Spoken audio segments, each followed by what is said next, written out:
दलित के लड़ाई में।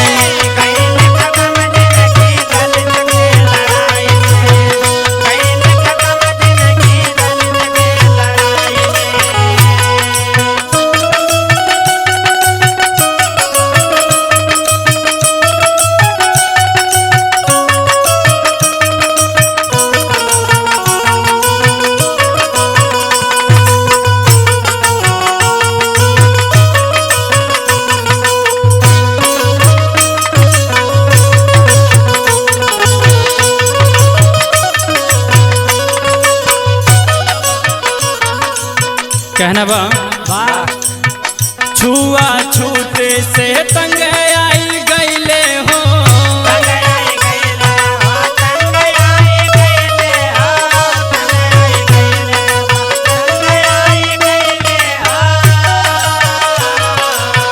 तब हो बाबा बौद्ध धर्म अपनैले हो।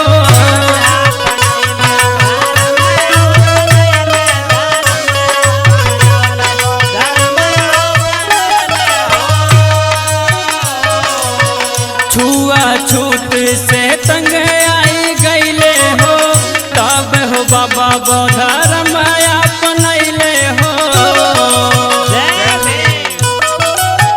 3 साल लागल लगभग 3 साल लागल संविधान के लिखाई में, कैले खत्म जिंदगी दलित के लड़ाई में।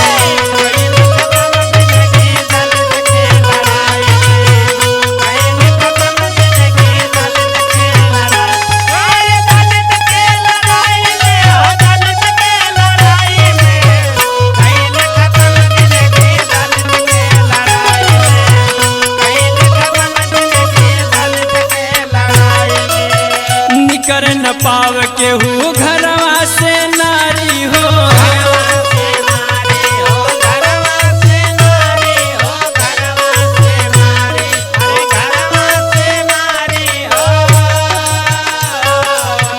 बाबू साहब लोग कर रंगदारी हो।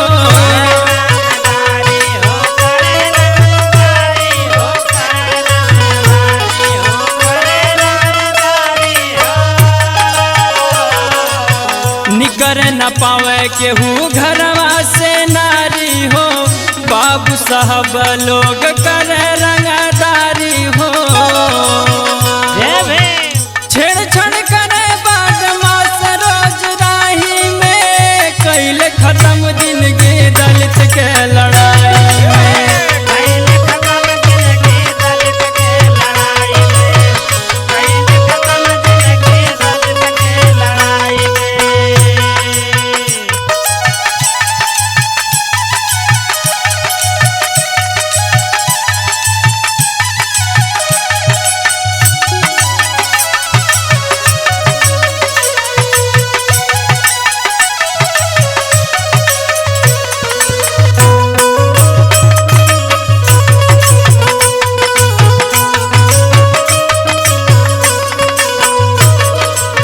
और का कहना बा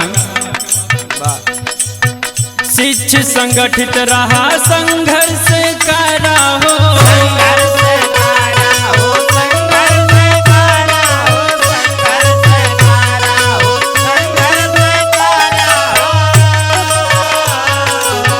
हमारे बाबा साहब कई है नारा हो।